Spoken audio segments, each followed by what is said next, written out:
Notre Dame fans, welcome back to a special edition of Irish Breakdown Podcast. It is Wednesday night. That means it is film room time. And tonight we're going to talk about offensive linemen, Ryan. And we talked about offensive line on Monday's show, and we talked about the recruiting aspect of the offensive line. So tonight is going to be complementary to that. And then we're going to try, not locked in stone yet, we're going to try on Saturday to do another film room breakdown, because if we broke down all the offensive linemen on the film, we'd have to make one of two decisions. One, we have to give really short stuff, which I don't think either of you are capable of that when we're talking about breaking down film. And number two, we make this a 4-hour show, and I have no desire to do that tonight. So, you don't? You don't want to be out here for 4 hours with me? Not tonight. Now, I'm not going to lie to you. I've had some 4-hour shows. I've had a lot of fun. Wish I couldn't stop. We were having a lot of fun yesterday, and we got to about 3 hours. I was like, dude, we got to stop this because you got to go, and I got stuff to do. But tonight, no. It's just been one of those days, So we're going to talk about offensive tackles tonight, and we're going to dive into the film. And Ryan, we talked a little bit the other day about how important it is for Notre Dame to land two top tackles in this class, two talented tackles. Whether it's when we talk about top, we're not talking about rankings. I don't care about rankings. We'll go over the rankings tonight just to give some context for you all, but I don't care about rankings. Ronnie Stanley was barely a top 200 player. Liam Eichenberg rivals thought was a 3-star until the end of the process, and they jumped him up to barely top 200. Mike McGlinchey was barely top 200 player. It's about talent and upside. So that's what we're going to dive into tonight. Some of these guys that we like are highly ranked, and some of them aren't, and we're going to dive into that tonight. But before we begin with the specific players, Ryan, as we evaluate offensive linemen, let's talk a little bit about when we pop in film, right? So like what I have, I'm going to pull it up right now when we're talking. I actually have what I call a film eval shell, and I pull it up. I got one for each position, and what I do is I break it down, and I have things that I look at for each player. And so quarterbacks, I have a shell. Offensive linemen, I have a shell. Actually, let me rephrase. Offensive tackles, I have one. Offensive interior players, I have a different one. I have one for receivers. So let's talk about it, Ryan, and it begins really with size. And when we talk about size, it's twofold. One is length, and the other is potential for mass. I don't care so much about height. We've seen 6'6" guys like Liam Eichenberg be a little short-armed. We've seen 6'2" guys like Isaiah Wynn be really long-armed guys. It's about the length that we care about. Now, a combination of both is great, but we're more talking about length and then mass potential. Yep. Yeah. No, I mean, it's said perfectly. And I want people to understand the big difference between that length, right? Because I think a lot of people think about the heights of a player, and that doesn't matter as much, man. Like, I'm worried about what the arm length is. I'm worried about what the wingspan is. Like you said, Isaiah Wynn has a good wingspan for his height. I think of a guy like a Gene DeLance that's coming out of Florida this year, despite only being 6'3" plus. He has like 36-inch arms, right? So he's got a massive wingspan. And why does that matter? I think is the more important question, Brian. Like, why does length matter so much? Yep. Because when you're going against guys, and I know we're talking about from a Notre Dame perspective, so this isn't perfect, but like I'm thinking NFL, you're going against guys like Myles Garrett, Von Miller, like these super explosive, bendy edges that can cover such it matters. ground. Let me interrupt you real quick, Ryan, because it does matter at Notre Dame. Because what is Notre Dame recruiting for? They're not recruiting to beat Navy. They're not recruiting to beat Stanford anymore. They're not recruiting to beat Syracuse and UNLV. They're recruiting to beat Bama. They're recruiting to beat Clemson. They're recruiting to beat Ohio State. Well, those guys you mentioned are the player Will Anderson, right? I mean, Trayvon Walker. I mean, a few years ago, it was Joey Bosa on one side and Sam Hubbard on the other side when you're playing Ohio State. So to win those games, you do need that. So I do think, yes, it's even more discussed in the NFL level. But when you're talking about recruiting Notre Dame and you're trying to beat those teams, then yeah, those things matter. So you continue what you're saying, but I don't want you to undersell the importance, because I know you believe it. Sure. Undersell the importance of why it matters at Notre Dame. It's the difference between being able to, look, you can dominate the Navies and the UNLVs and all that, but do you have the skill set to dominate? And that's what everything we evaluate on tonight is going to be evaluating whether or not these players have the ability to project to play again at that level. That's right. Going to be for this. Yeah, I mean, so basically, like the guys that I'm talking about are incredible athletes, outside track rushers who have just dynamite speed, right? Like they can win around the track with incredible explosion. And in that case, man, like we need that length, because you are just covering so much more grounds when you're setting and when you're trying to get your punch to the outside. Or else a guy like Von Miller, like I said, he's going to ghost you. He's going to run right past you on the outside track. Like, that's easy. And a really easy way to tell if a guy has good length outside of just looking at his arm reach when he's kind of punching outside is the guys that usually overset one of two things. Either they have bad foot quickness and they're overcompensating to get outside, or they don't have length and they have to really just contort their body and start to turn. And that's where you see them get hit with a lot of inside moves. So length matters so much for offensive tackle. That's the unteachables that we'll talk about tonight. Here's what doesn't matter. Yep. Here's what doesn't matter. That doesn't matter. No more O linemen under 6'5". So with that offensive line philosophy, that would mean I got a list of names I'm going to scratch off the list that we're not going to look at anymore. No more Sam Mustipher. No more Robert Hainsey. No more Chris Watt. No more Jarrett Patterson. No more Zach Martin. Out. Got to go because you're not 6'5". Has nothing to do with that. I don't care if you're 6'2". If you have 35-inch arms, I care about that. Caden Madden's problem this year was never he was 6'2". It was he has short arms and he's not athletic. Exactly. I don't care about height. Height doesn't matter nearly as much as length, right? It just doesn't. Now, there comes a point in time, Ryan, where the height becomes a problem. If you're a 5'11" left tackle with 35-inch arms, I can't mess with you, right? Right? But he said, it's talking about offensive tackles. Well, Zach Martin was an offensive tackle in college. Robert Hainsey was an offensive tackle in college and a 4-year starter. Again, 6'5" doesn't matter. Liam Eichenberg is 6'6". He has short arms. Yeah. Right. Well, you can even extend it to the NFL. I mean, Tristan Wirfs is below 6'5". Trent Williams is below 6'5". David Bakhtiari is below 6'5". Like, they're all 6'4" and some change. Dwayne Brown, who's been a really good player out of Virginia Tech and played with the Seattle Seahawks and the Houston Texans during his career, he's like 6'4" and some change. Ike Mekwonu is going to be maybe the first offensive tackle off the board. He's 6'4". Length. It's length and wingspan. So those are the things that matter. So again, there comes a point in time where I'm not going to sit there with like 5'7" and 35-inch arms. That's not going to work for me. But give me a 6'3" guy with 34-inch arms and he's athletic. He can play left tackle for me against anybody. That's just the reality of it. Okay. So it's about the length. That's the key. That's the key. And he just said most elite tackles aren't short. You just listed a bunch of elite tackles. So this conversation is going to end because it doesn't matter. Okay. Next, you kind of get into the strength, right? What are things we look for when it comes to strength? It's not weight room strength. There's two things we look for when it comes to strength, mainly. And there's different aspects of it. But number one is hand strength, right? And you can kind of see just the heaviness of the hands, right? And then comes that second level power, which is the ability to then extend. That's where people say the bench press doesn't matter. It does for offensive linemen. To me, it does, because that's the one position where you need to be able to bench, to get a guy off of you. And then there's the lower body strength. Can you drive, right? So when we talk about strength, this guy's a strong player. It usually means he's pretty good in those three areas, right, Ryan? And we can talk about why that kind of stuff matters.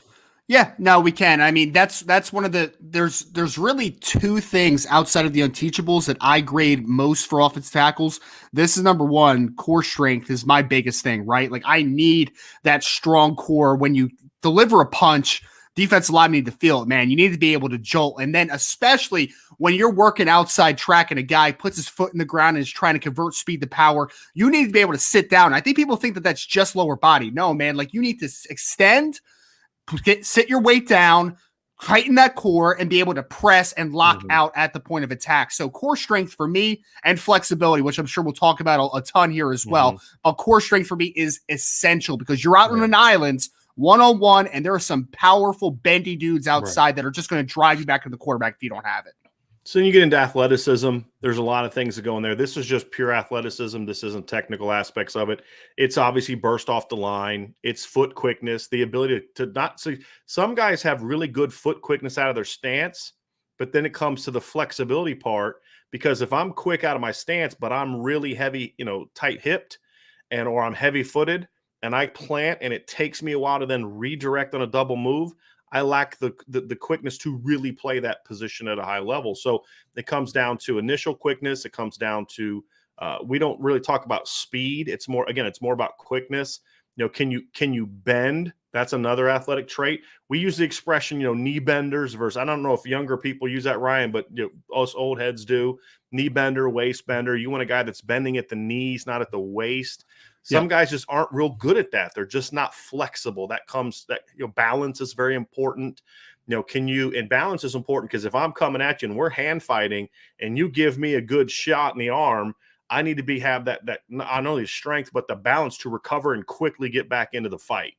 And that's another part of it. So those are just some of the physical traits that you look for.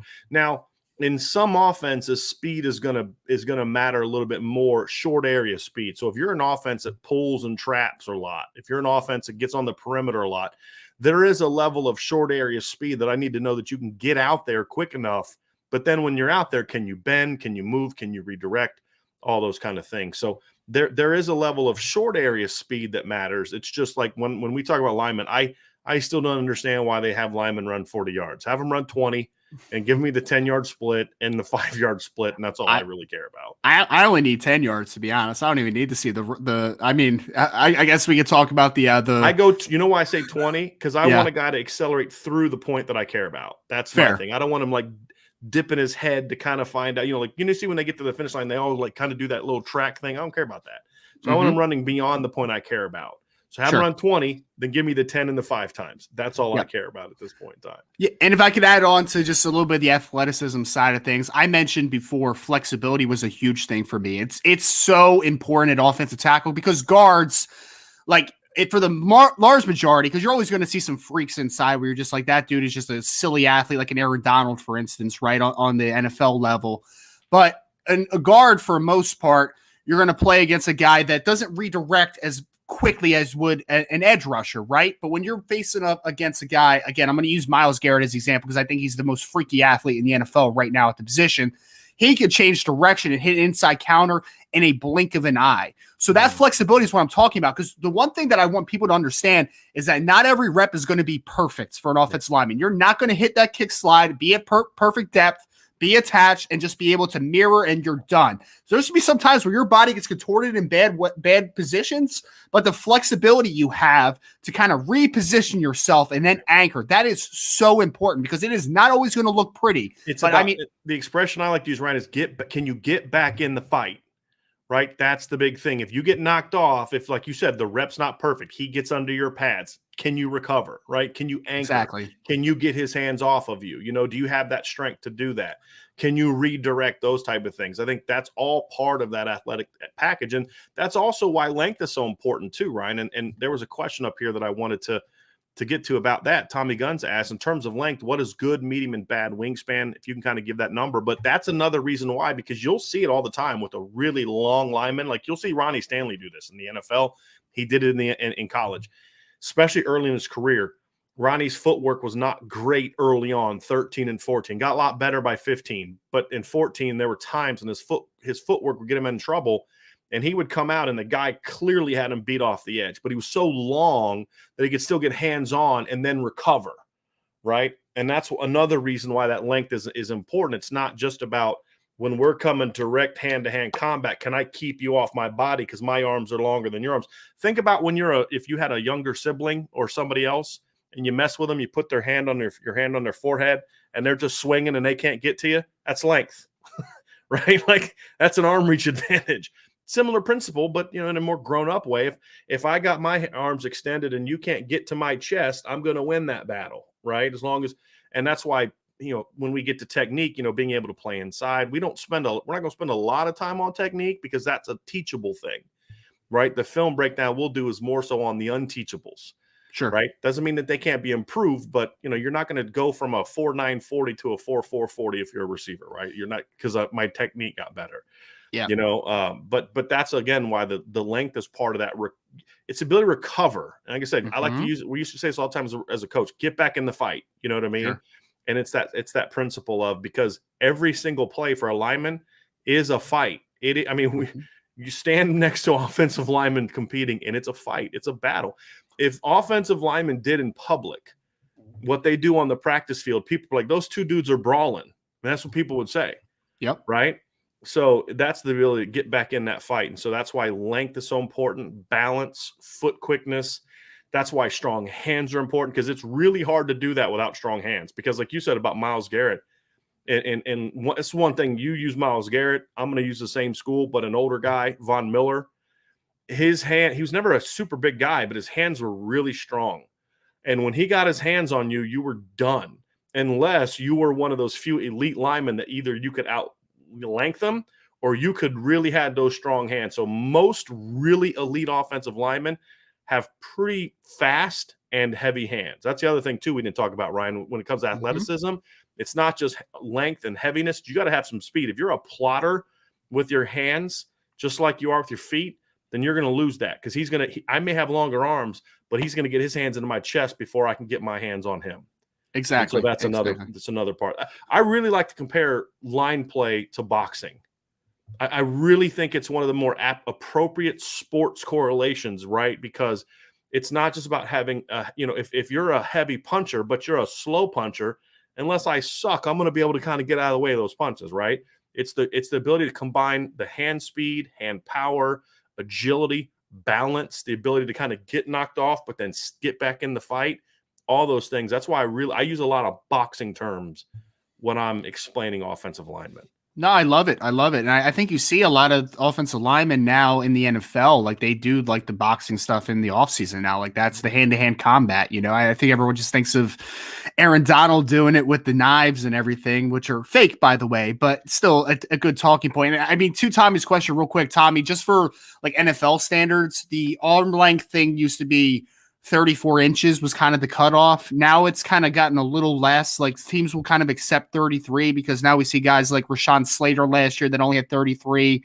Penny Sewell, I think, like had 33 and a quarter. So arm length is decreasing a little bit. In a keen world, though, offensive tackles, you want an 80-inch wingspan. That's kind of the number you want to shoot for. Like that's a passable. If it's less than 80 inches and you have a good arm length, that means that you probably just don't have broad shoulders. So like your upper body is just a little bit of an odd one for an offensive tackle. If you're over 82, then you're in very good territory. And then if you're over 85, then you're like an elite dude. Like that's where the arm length is like freaky stuff. So just for some context, there's like arm length, what you're kind of looking for. Yeah. And then there's one final piece I look at when I'm grading an offensive lineman.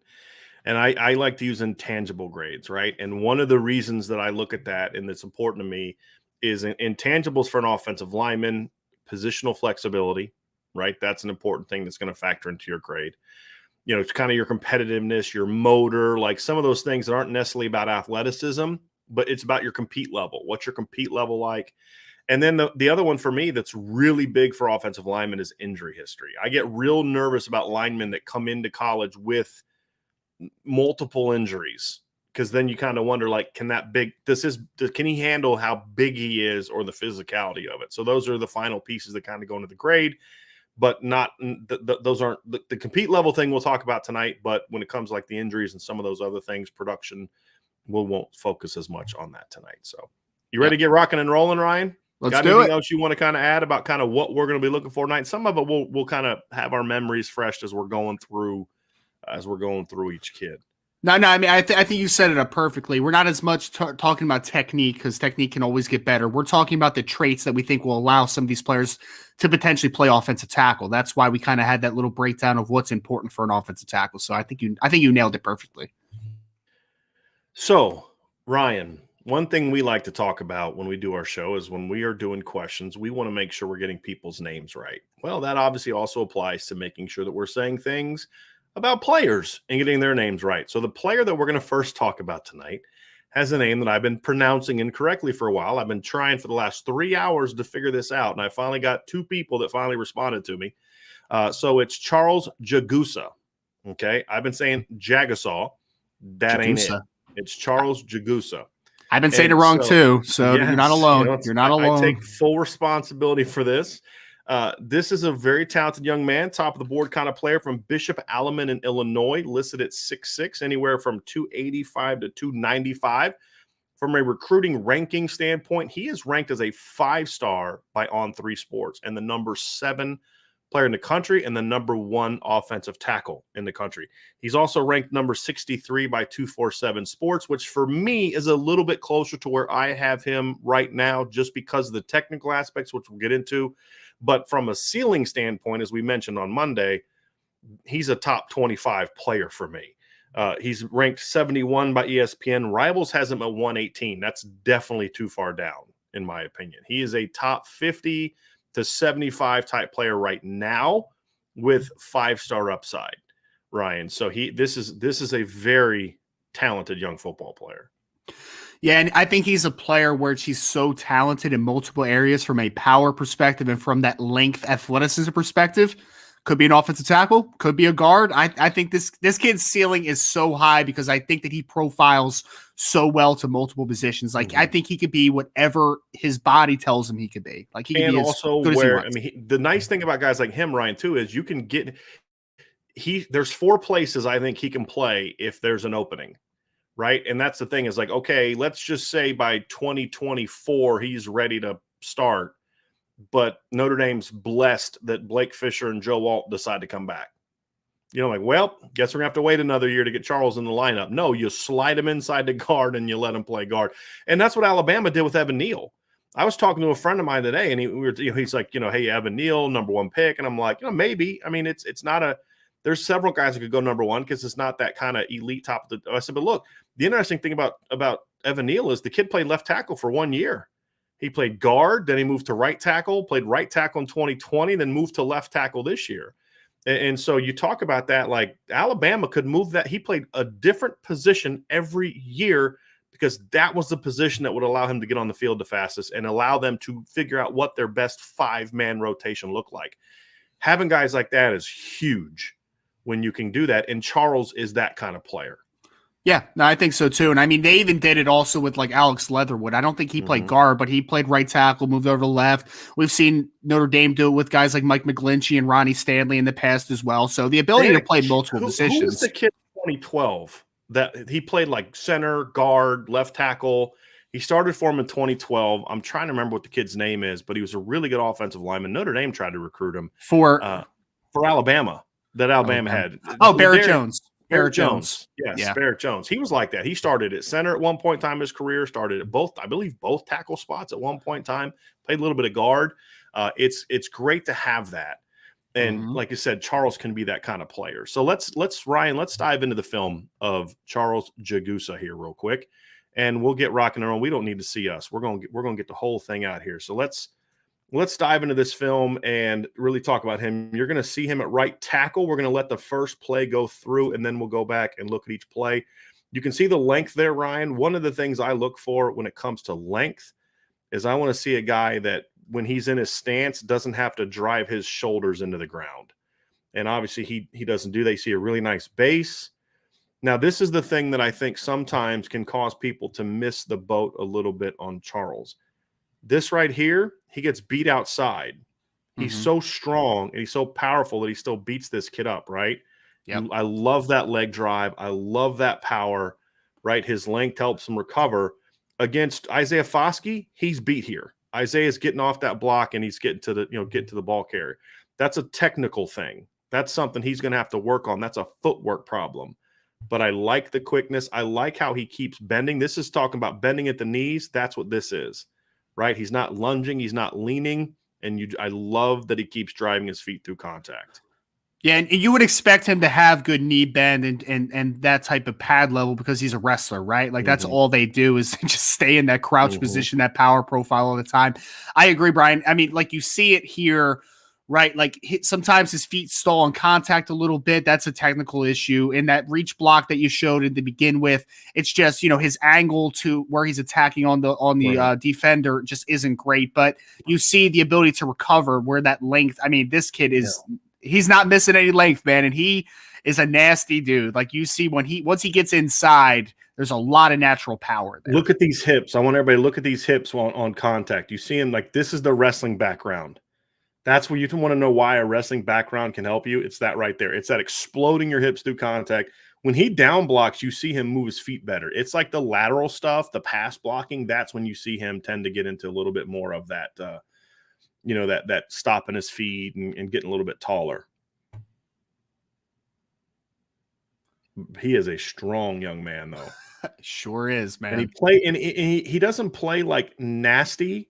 right? Like he's not dirty. You watch some game film and he's not like he's not playing, after the whistle, but he's physical, right? And you don't have to be dirty to be physical. He's a very physical kid. You see this again. This is a technical problem. Like this isn't great technique.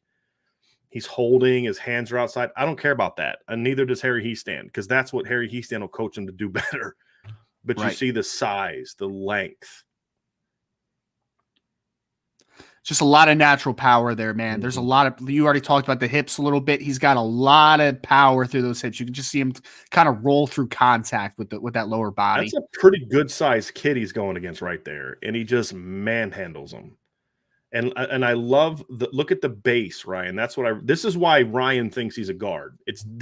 Right. Am I wrong here? This is exactly the kind of play, because I want people to understand, like, and the reason I'm bringing this up, Ryan, is because some people think when you say a kid can play, is going to move to guard, it's like some kind of insult, like, well, he's not athletic enough to play. You've always said it's about his disposition. Yes. This is exactly what we're talking about. This play right here. This is him right here. It's not so much that he's not athletic enough to play tackle. It's that this right here, this is a guard play. Great pad level, right, Ryan? Physicality coming off the line and just mauling this guy. Yeah, I mean, great point there, Brian. I would say I don't even want to call it an issue. My projection for Charles is better inside as of now, because like you said, I think he's got good foot quickness, no doubt. Got length. He can play offensive tackle when you're talking about the unteachables. What I like about him, though, is when he short sets, when he plays in a tighter space, I think he's just a dominant run blocker, and I think he's dominant when he gets his hands kind of on you very quickly. So, and you can play offensive tackle and be a little bit of a jump setter and short setter and do all those types of things. But I just think unlocking his power is big time for him, in my opinion. This is where you see his athleticism on defense. Like, this is really impressive quickness off the ball. This is him playing nose tackle. And no, he is not going to play defensive line at Notre Dame. Looks like Jerry Tillery, man. Looks like Jerry Tillery. You shut your dirty mouth. We're not gonna have him move to defense. Big, strong kid. And this is just one game, too. We're going to get to another game here in a minute, but this is just one game highlight. I'm trying to show a couple of the game highlights for offensive linemen. See, again, you see some slowness with this transition. This isn't an athletic. This is what you have to identify, right? Whenever you see something on film that you don't like, you have to ask yourself, is that a physical problem or a technical problem? And the reason that matters, Ryan, because a physical problem is going to be harder to fix.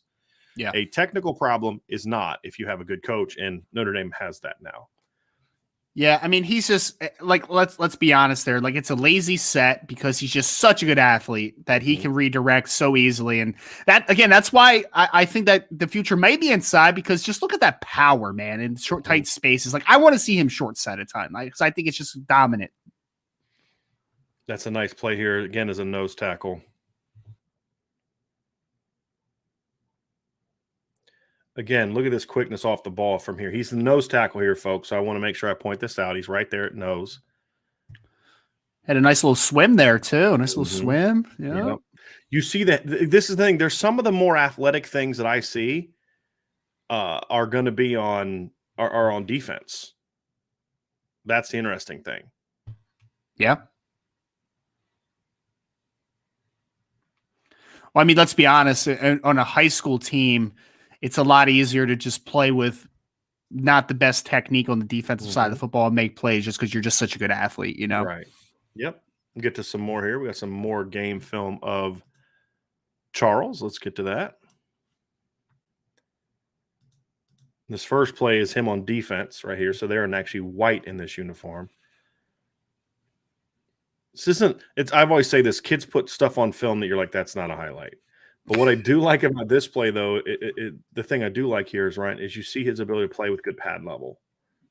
Yep. And this is another clip that is kind of will tell you why, one of the reasons why you're going to say, Ryan, you're going to hear Ryan talk about him playing inside, because that's a must for an inside guy.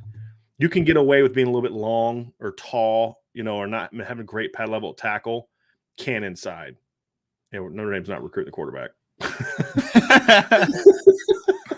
That ain't good. Nope. Bad read. Blow the whistle. See, Brian, like even this set, man, it's just a slow set. He doesn't really get to a spot, but then, I mean, once he clamps on, he's able to use his length. It's over.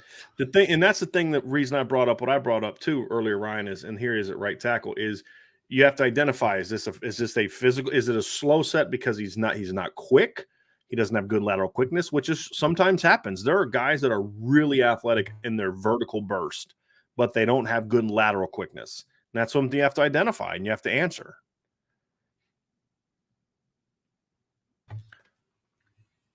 Here's at nose tackle again. Playing through. I mean, he's going against a small kid, so for him to get underneath this kid is pretty good. Yep. Man, he's just a massive kid already, too, man. He's going to be a big boy.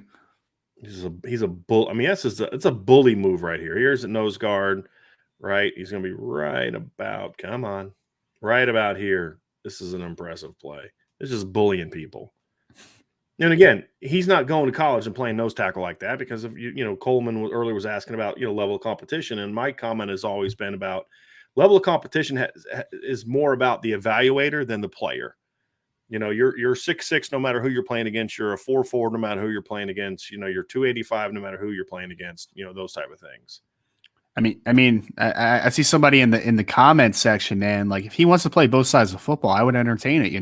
Well, that's what it takes to get him on campus. But he's not a guy. I mean, he's not like Jerry Tillery was a more athletic defensive player, and Charles is not. So I just want to get to one more bit of game film here, and we will. There's a couple plays in this I really liked. This is a PAT field goal block that I really liked because he just gets off so quickly.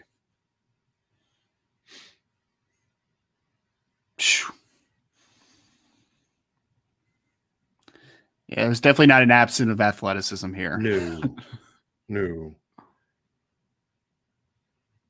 His footwork, I mean, his and this is what you're seeing too, Ryan, from what I talked about on Friday. This is one of the best plays. This is the film clip I wanted to get to, Ryan. This is one of his best clips. This is technically sound. This is textbook right here. He stays low. He drives through contact. He uses his hands well. His angle is. This is one of his more better fundamental plays. And then, of course, it's just pure dominance. Just look at for everyone out there. Just look at those hips when he explodes on contact. When he makes contact with that defender, look at how fast his hips move, man. Like, just very strong core there. Very strong lower half.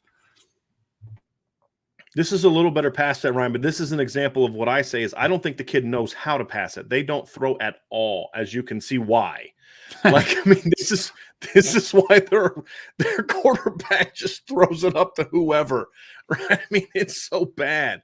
But this is why he's not a great pass blocker, because they just don't do it. And you can understand why. But you see the foot quickness, again, the technique. What you're seeing in this film, what I was going to say earlier before that great play I got all excited about. But what you're seeing in this film is why I don't have him as a top 50 guy yet, because the technical grade is very low for him right now. But it's also the grade that's least important to me, if we're being completely honest. It just doesn't matter a ton to me, but I still have to evaluate it, because to get to the current grade, it doesn't factor into the upside grade.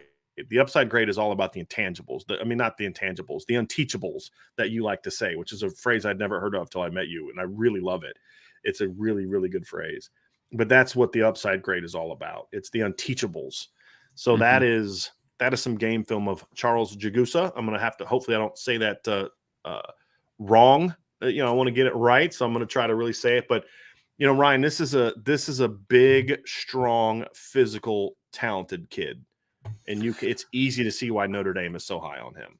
I would love to see the weight room on him too, man, because his lower body is just so strong. I guarantee he's just a crazy power clean snatch guy. Like, I guarantee he's just a freak, because his hip explosiveness and power through the hips is fantastic. And again, that makes sense as a wrestler, right? Because you're playing with a low center of gravity. You need to have those explosive hips to shoot and do all your moves and all type of stuff. So it makes complete sense. But Jagusa, sorry, I already did it. Jagusa. It wasn't me. I know. I've been saying it wrong for months too. So Charles Jagusa, again, upside is phenomenal because if he's doing what he's doing on film and we both agree that the technique is not great, he's winning just based upon pure traits right now.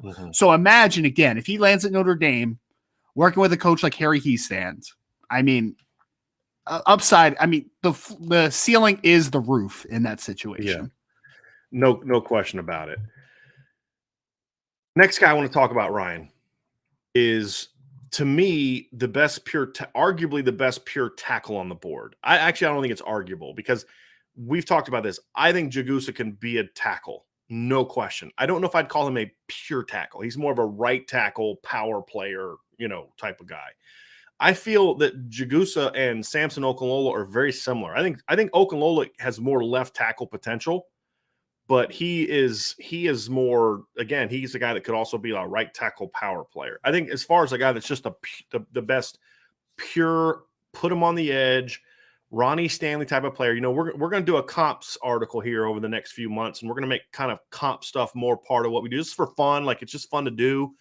But we're talking about comps that there is not a better comp for Monroe Frailing for me than Ronnie Stanley. Similar body type, similar size, similar length, similar footwork, similar athleticism, similar projection, basketball background, all of it. Like there is not a better, and I would argue at the same age, Monroe Frailing is a much better player than Ronnie was at the same age as well, which is saying a lot because Ronnie turned out to be one heck of a player at Notre Dame. That's fair. I think another guy that popped into my head, Brian, and like I'm going to put a little disclaimer here for a second. This is without injuries involved into this conversation. Excuse me. Walker Little that went to Stanford. Okay. I think stylistically they're very similar. Of course, Walker's career was just obliterated by injuries, but yet he still went in the second round because he's same as Monroe, gifted athlete. Like the kid can absolutely move and he's got great length. So those are the building blocks. I think of them as if Walker Little was able to stay healthy at Stanford and was developed properly, that's kind of like the thought I get into my mind. That's fair. I like that. I can live with that. I think the length is a little different here. And I think that Walker Little was a little bit more of a powerful guy. That's the reason I don't, because I think Walker Little, if healthy, had a chance to be as good of a run blocker as he was a pass blocker, if not better. It's fair. Whereas Ronnie Stanley has developed into a good run blocker, but he was always a pass blocker first. And that's why I think that comparison, and I think that's one of the reasons I think Monroe is better than Ronnie at the same age, because I think Monroe's more advanced as a run blocker at the same age than Ronnie was coming out of Bishop Corbin. So, but if we're having this conversation, and our comp isn't just about stylistically, it's also about upside talent. We think he can be in time that kind of player if he goes to a school that's going to be able to develop him in the weight room and from an offensive line standpoint. And that's why he's so important to Notre Dame, because A, there's a need there. But number two, like this is the kind of kid that Harry Hiestand has made a killing with in the past. And if he could take Ronnie Stanley, who was not as good as Monroe Frailing at the same age, and turn him into the number 6 overall draft pick, it's kind of fun and exciting to think about what he could do with a guy like Monroe Frailing. Well, I love the frames of the two guys that we're talking about, because I mean, I think someone put it in the chat, like to be a wrestler at the heavyweight division, Jagusa almost did it again. Jagusa had to be 285 pounds. He's a guy that's been listed at over 300 pounds though in the offseason. And Brian, I've talked about this a ton. His body type reminds me a lot of Trey Smith, not comparing him necessarily to the player, but I think he's going to be a massive kid, like 325, 330, like just built. I think that Monroe Frailing has a lot of upside too, in as far as his body profile. I think he's going to be 305, 310 easy. Like it's not going to be difficult to put that at least. I think he could put on even more. I do, because and we'll kind of get into why, but at least 305. And in Notre Dame's offense, the 325 isn't as important as it is in other offenses, right? Like Bama's offense, the way they've always run it, their run game is more of a power run game. You need big movers. Notre Dame has always been an inside-outside zone under Harry Hiestand, which is more about leverage, footwork, technique, and athleticism, more so than just big movers. Not that he's been opposed to bringing in big guys, because he brought in Josh Lugg, he brought in Aaron Banks. There's been some Tommy Kramer. There's been some big guys he brought in, but from a tackle standpoint is more of where I'm coming from. I think Harry would like to have bigger guards. I do. I think he'd like to have 315 plus pound guards, because those are guys that are more movers. We're talking tackle. The tackles have to be athletic in Harry Heastand's offense. And that's kind of where we're getting to. So that's Monroe Frailing. He's listed at 6'7", 285, goes to Oceanside Academy in South Carolina. On3 is also super high on him. They also rank him higher than anybody else. They have him ranked at number 39 overall, which is close to where I have him. He's a top. I have to go look at my grade. I don't remember if I had him in the top 50 or right outside the top 50. I'm gonna have to go look. But ESPN is an 89, 24/7 has him at 96, and Rivals has him at 115. I have no clue what Rivals is looking at with offensive tackles in this class. None. So, but they don't have Sullivan Hampshire in the top 250. We'll get into that here in a little bit too. So, I'm not sure who's doing the O-line rankings for Rivals, but they need to figure some stuff out here real quick. But if he's not in the top 50, Ryan, he's borderline. Again, I have to, like, my gut says top 50. I got to go look at my grade to see if he actually graded out as a top 50 guy. But the ceiling is incredibly high. He's a top 50 guy for me, man, because I think that this profile at 6'7", 285 with a lot of room to grow. And I mean, we mentioned that video on our last show, the 30-inch vert for that size, man. Like, that's a great number for a kid going into the NFL. Like, it's an insane number. And if you watch him play basketball, gifted athlete. Like, he's not just a good basketball player. He's a very good, explosive basketball player. So, lots to like with a guy like Monroe Frailing. You're on mute, Brian. So what do you know, Ryan? I have some basketball film all queued up, ready to go. Perfect. Going to get to a couple block shots here and then a couple dunks that I just want to show, like, just how well he moves, his length, his quickness off the ball. See him running down the court. And I love that Harry Heastand went to go watch him play basketball too. I absolutely love that. Look at this. Look at that quickness. He gets over there quickly. Yes, he does. That's an impressive block. And then we got a couple dunks here I want to get to because, I just had to show the basketball film. How disappointed would you have been in me tonight if I didn't have basketball film ready to go? Gotta show it, man. We talked about last show about why basketball is so important for offensive tackles. The coordination, explosiveness. Yep. Here we go. Boom. That's a 275. He was about 275, I think, during basketball season. Yeah, look at him. Look at the feet, though. This, like, the dunk's nice, but look how smooth he is running down the court, though. It's a really smooth kid. Very effortless mover. Two-handed jam, rises up, bam. But here's the thing: is look at the coordination of the feet. Like, I know the dunk is cool and everything, but look at the coordination of the feet, Ryan. That's what I'm looking at. That's what I like. Yep. Comes to balance quick. Like, that's where you talk about, like, that foot quickness and just the coordination. When you come to balance quick to dunk like that shows that this kid's a good athlete. He's not a good athlete for an offensive lineman. He's just a good athlete. To catch, then come to balance, then two-hand jam. They're all athletic moves. Now, is he, like, rising up and, like, go? No, he's not. But he's a left tackle. He's 280 pounds. Like, exactly. Yeah. So we're gonna watch some highlights of Monroe. There weren't any, like, great individual, like, game highlight clips. So we're gonna actually watch some game film of Monroe and work through this. But this is a really, we're actually going to see some pass blocking in this one. Not a ton, because his team doesn't pass block a ton either, but we're going to see a little bit more. This is what I like when you can see a kid in his stance, right? And he's sinking his butt, but he's not dropping his butt, but you see the shoulders lifted up. That tells me he's got some length to him.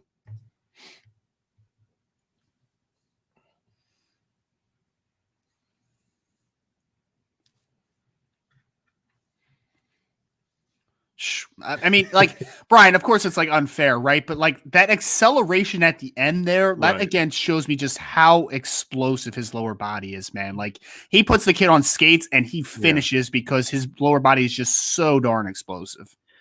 Now here he's a left tackle, right here, as they point out. But here's what I love about him. The feet never stop moving. They never stop moving. They just work.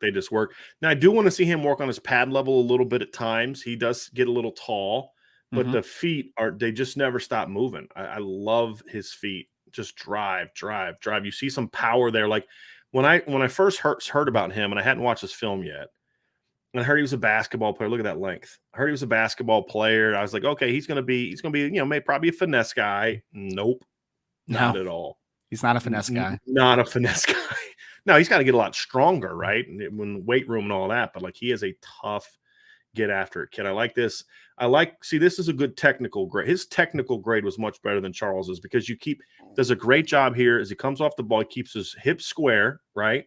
Shoulders turn a little bit, but he keeps his hips square. So he's able to engage right here, keeps his eyes up, and then come off to the linebacker. That guy made it kind of easy, but that's a good technical play too there. Yeah. He's just using his inside arm, keeping his outside arm free in case there's a run through. It's a good technical play there as well. He's pretty well coached at his high school. I think Oceanside is where Sam Hartman, I believe, played his final year of high school football. So that I believe he's been coached pretty well for the most part because I think his hand placement's pretty consistent. Like you said, his pad level get a little better. But yeah, talk about hand placement. But it's funny you said that because this is a really good example of that in my opinion. Yep. Works inside. Mm-hmm. Keep those elbows in. Keep those elbows in. Work inside. Don't let your elbows get too far outside your body. Don't latch off outside the frame. Like just good stuff. You would like the pad level a little lower. Let's sink a little bit. You would finish him a little earlier in that rep, but I think that from a technical aspect, he's definitely further along than Jagusa is right now. But they both have equally high ceilings, in my opinion. Now, what you're seeing here, I guarantee you, I know what happened. This kid has been going low on Monroe Frailing the whole game. He's been going at his knees the whole game. I love this play right here because you see as soon as the ball snapped, he lifts his hands up and brings the club down and just throws the guy into the ground. I was going to say that was a snatch trap technique, but nope, that was just I'm going to throw you on the ground technique. Yes. I love it. I absolutely love it. Just such a clean body, man. It's hard to believe that he's 285 because he just looks so thin. Look at this. This is the athleticism, Ryan. Look at this burst coming around. Like again, I want to see him he gets a little high out of his stance, but look at the bend when he's about to engage. Right? When he gets to the guy he's supposed to block, you see him dip and get into the guy. Like that's an outstanding athleticism. Yeah, I mean that explosiveness after he takes a little bit of a bucket step because it's a skip pull here, but man, once he changes direction, like you just see that explosiveness is silly. Yep, that's a timing mechanism. Just so people understand, it's a timing and a depth and timing mechanism is why you do it like that. Yep, the kid's really, really impressive. Not a top 100 player according to Rivals though. So. Look at this is a big kid. I mean, this kid's 280 plus, and he just pancakes him. Now, again, the pass set, not good. The technical part, not good, right? They're doing it's a little quick screen. It's just a little sloppy, but look at him just kind of, okay, I'm going to take you, and I'm going to throw you on the ground. That defensive tackle's probably so upset. He's like, guy, I was on the backside of the play. Did you have to do that to me? What's wrong with you? They're not even running at us. Look at the athleticism to get outside on this play. This is really impressive. Do you see it? So this is you can see the tight end here. So just so you all know, there's a tight end outside, and then he's that guy inside. But again, a little bit of a hop. You're going to see better technique being taught wherever he goes to school. But just the athleticism and the power. Like, look that now this D lineman actually does a decent job here of trying to get his hands off of him, but watch Monroe reset on him. And he's just so long, he just is able to kind of keep the guy locked out. It's a really impressive play. It just never stops. That's the thing I love about Charles and also Monroe is that once their feet get moving, they never stop. Like now, Charles will stop his feet at the snap at times, but once he explodes his hips, they just don't stop. Yep. And Monroe's the same way. But Monroe's more consistent with his leg drive out of the stance. That's the thing I like. Yeah, I mean, I think of Charles as like he's just a really powerful, explosive kid, right? Monroe, I think he's just kind of an all-around freak athlete. Right. Like this kid can just move. This is really good quickness out of his stance. And he doesn't even take any kind of reach step. He just picks his outside foot up and down. But look how quickly he's able to get outside. That second step, that crossover, not really a crossover, but bringing that foot along, keeps his hips square. I like that. It's not easy for a lineman to be able to get this kind of reach without turning their hips. He doesn't have to do that. It's a lack of athleticism why you have to do that. He doesn't have to do that. Mm-hmm. So, and like you said, it's also a sign of a kid that's well coached. Yep. For the high school level, which is all his offensive line coach is asked to do. It's not his job to prepare him for Notre Dame. It's his job to help him win football games. That's 100% correct. 100%. One thing I do like too is I noticed on a couple of down blocks, he always gets kind of the second guy working through the trash, right? Like I think he has pretty good awareness to kind of know. Keeps his eyes downfield. It's feeling with your inside, Ryan, and get your eyes to what could come outside. Exactly. That shows me instincts. It's just not fair, man. Just not fair.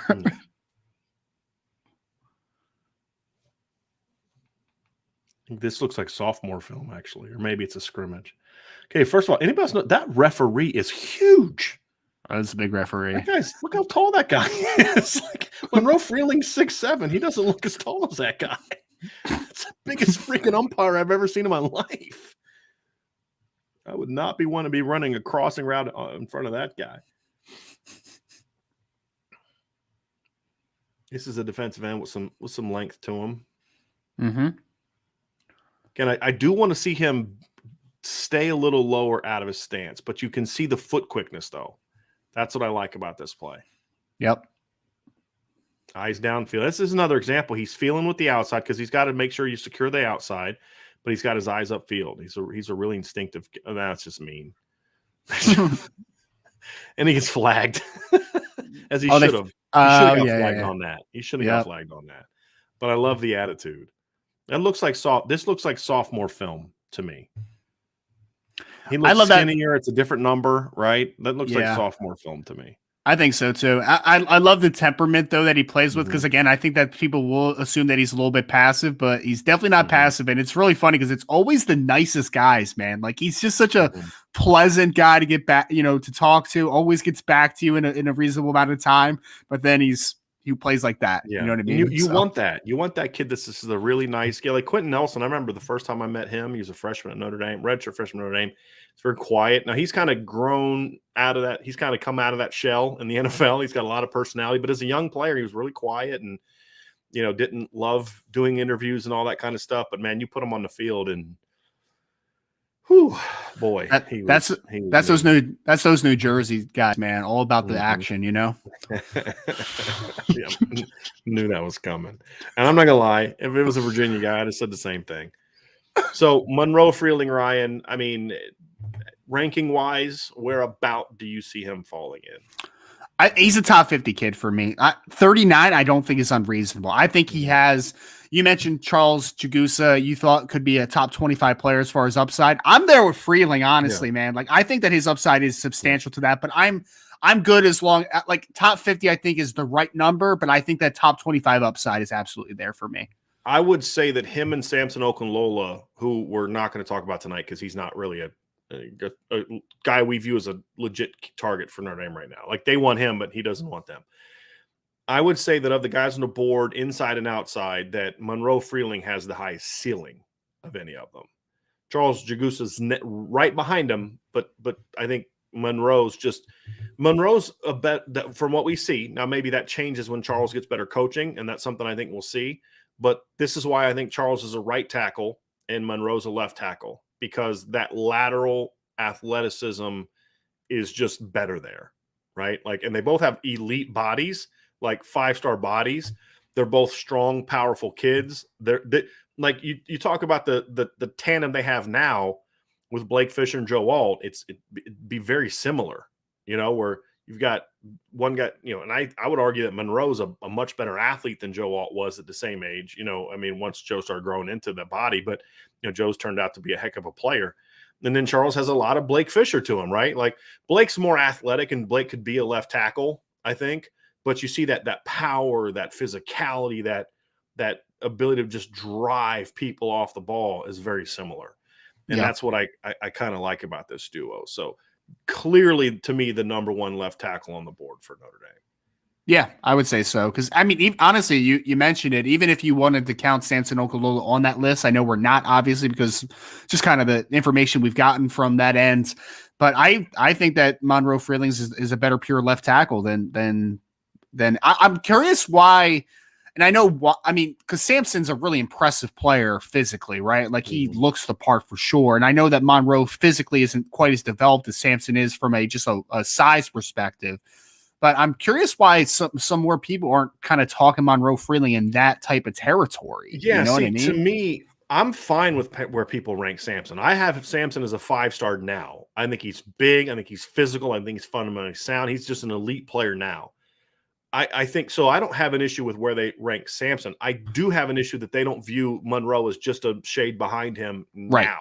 Not even talking about upside. I'm talking about now. I think Monroe Frailing is an outstanding football player now. And I think Charles Jagusa is an outstanding football player now. I just think Charles has a little bit more room to go from a technical standpoint to get to where he's getting the most out of his athletic ability at this level. And but it's still, I mean, you're talking about 3 of the best offensive tackles in the country right there.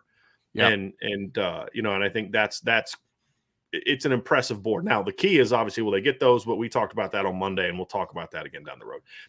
Got to ask the question if we've talked about Austin Saraveld yet. Just a reminder, we're going to talk about just the tackle targets on this show. Either later in the week, either Thursday or Saturday, we're going to try to have a second show where we're going to break down the interior players. So we'll talk about Pendleton. We'll talk about Saraveld, a couple other guys maybe on the board.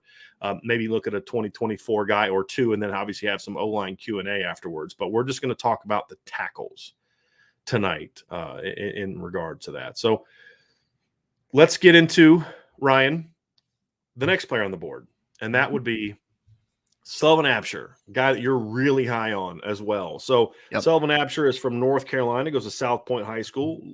Another long guy listed at 6'7". Depending on who you look at, between 275 to 285 from a ranking standpoint. On3 also ranks him the highest. They have him ranked number 99. Then there's a big drop-off. You have him 194 by 247 Sports, and Rivals and ESPN rank him as a 4-star, but neither of them have him ranked. So he's not in the top 250 for Rivals. He's not in the top 300 for ESPN. This is a top 250 football player for me. I mean, he's not to the level of the other kids we've talked about, right? He's not the athlete they are. He's a big, tough kid. He does a lot of similar things. He's just not quite, that athlete that they are. This is a good football player. To me, if he's not a top 250 player, and I like to use this joke a lot, but then this is one of the best recruiting classes I've ever seen, right? Right, I mean, exactly. This is a top 250 football player. I don't have him 99 like 247. I kind of am closer along with 247. He's like a top 150. They have a 194. I'd put him a little higher than that. He's like a top 150-ish caliber football player for me right now. That was exactly what I was going to say is I would say top 150. You could sell me on upside of a top 100-ish. So like 99 is fair if you're just purely looking at upside, but top 150 I think is a good spot for Sullivan, because I think that he can play offensive tackle, which we'll get into obviously. And that's what Notre Dame likes him right now. Right. But I think he also could be really good at guard, because we talked a lot about Monroe Frailing's pad level. That's not an issue for Sullivan Hampshire at all. Mm-hmm. No, which is surprising because he's a really long kid. He is. Like, that was one of the things that surprised me. Now, he is a bit – the reason I sometimes struggle with him at guard, and we'll go into this, is I do think he's a bit of a waist bender. And that's my only issue with him being able to play with that pad level and that power projecting as a guard at the next level. But we'll get into that a little bit. But, talented kid, big kid, lots of upside. It's Notre Dame, Clemson, NC State are his final 3. We think it's going to come down to Notre Dame and Clemson, but Notre Dame's going to get a shot at him. So let's get into some film of Sullivan Hampshire. So this is Ryan's guy. Let's check it out. As you can see, Ryan, I wanted to pause it there just to kind of give you a glimpse of this. A long kid. That's a big, tall, long kid. He's got broad shoulders too. Yeah. Broad shoulders to him. Mm-hmm.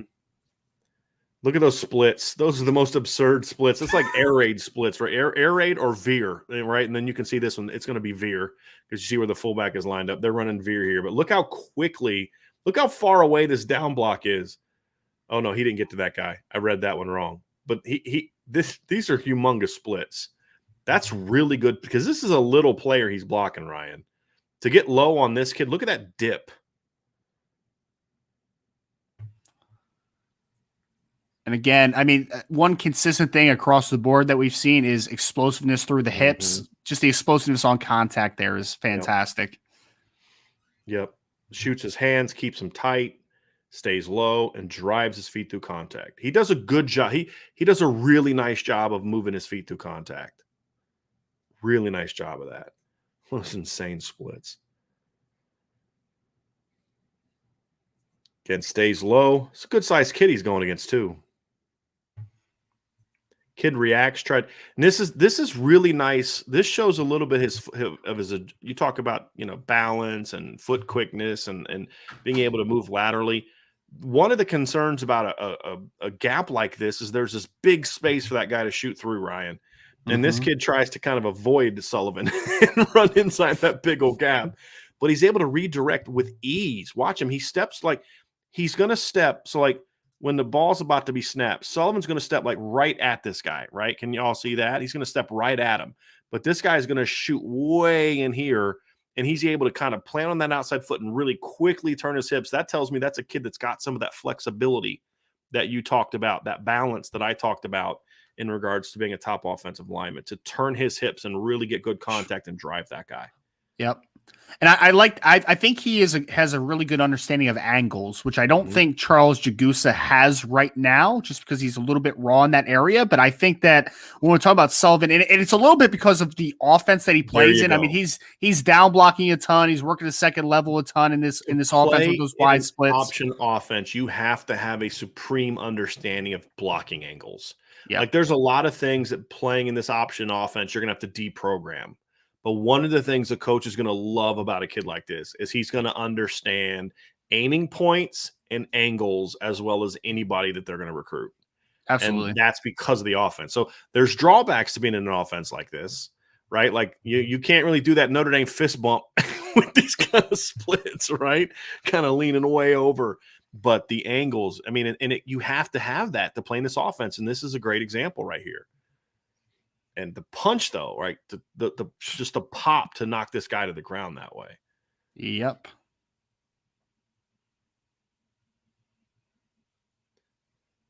And he's got an interesting frame too, because he's got a little bit of a thinner lower body. He's got like a pudgier upper body. He's a guy that I think with some work in the weight room is going to really blow up. Look how far he is off the ball. Freaking veer. I hate the veer so much. As a former defensive player, I also hate the veer. Yeah. He's got some this is not good pad level, right? Guy gets under his pads. Well, actually, that's not good pad level. This guy just gets really low. But look how he's able to just kind of bully that guy off the ball. That guy's trying to hug him. Look at that guy. I'm waiting on the kid to jump up and wrap his legs around him and just go down. And I don't know if you agree with this, Brian, but this is another reason I like him a little inside, because I think that this, out of the players that we've watched so far, I think he has the nastiest disposition. Like, he tries to finish dudes on the ground consistently. I agree with you a lot more about him being an inside guy than I do Jagusa. That's fair. That's fair. The only reason I still want to see him at tackle the next level is because I think in Harry Heastand's offense, he wants that at right tackle. And the reason I say that is go look at the 2017 team with Tommy Kramer at right tackle, right? Like very similar thing, like the disposition, the physicality, the nastiness. He wants to be able to have that power side, that right side power side. It's why, the McGlinchey combination with Elmer was so good in 2015. Is McGlinchey was just that big physical mover type of guy. And so again, I think if we're talking generally, I agree with you in regards to I kind of like him inside, but I also completely understand why Notre Dame likes him at tackle because of that of what they're looking for. But yeah, I tend to agree. I think his mindset is more of a guard. And just look at this, like this is him actually playing guard.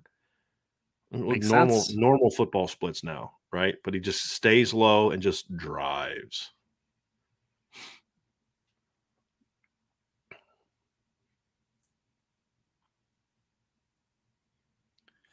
And I have a high upside with him as far as a power profile because he's a Mhm. skinny kid right now, but you Yeah. can still see just the explosiveness on contact. Like Yeah. there's natural power there. That's what I was saying earlier. He's going to blow up when he gets into college. Like he's going to get really big and really strong. And that's another reason why you could say, that right tackle, right guard profile is really there. Look at this is not a very big kid, but he just destroyed. This kid lifts this kid off the ground even before he gets tripped up by the other people. I hate watching the option. I just really want to barf right now. You're not a traditionalist, man. You don't like the hate the beer. Hate the beer. I didn't mind like the 80s and 90s Nebraska Notre Dame option because it was more from like it was like a power option, Yeah. like it was from the high, and didn't bother me as much. But like the veer, I just the triple, which they're not necessarily the same thing. I just despise those two offenses. I really do. Let's get to one more game film. These are game films, not like full season highlights. When these are available, I like these a lot more, to be honest with you. And people said this is an interesting comment here from D-Troll Hunter. Pretty much their whole line chops except him. That's the nature of the option. And the reason he's not chopping is because he's 6'7". And he's playing against Division III kids, right? Who are going to be smaller and shorter. There's no way he can cut block. So to me, that tells me that's smart coaching by his high school team. Don't ask him to do what you're asking your 6-foot lineman to do against 5'10" high school players. Let him blow people up. And that's why he plays with the angles that he plays. So good observation, guys. Definitely good observations on that. I like that. All right, let's get to just a couple more clips here, and then I want to get to Elijah Page and as we wrap up tonight.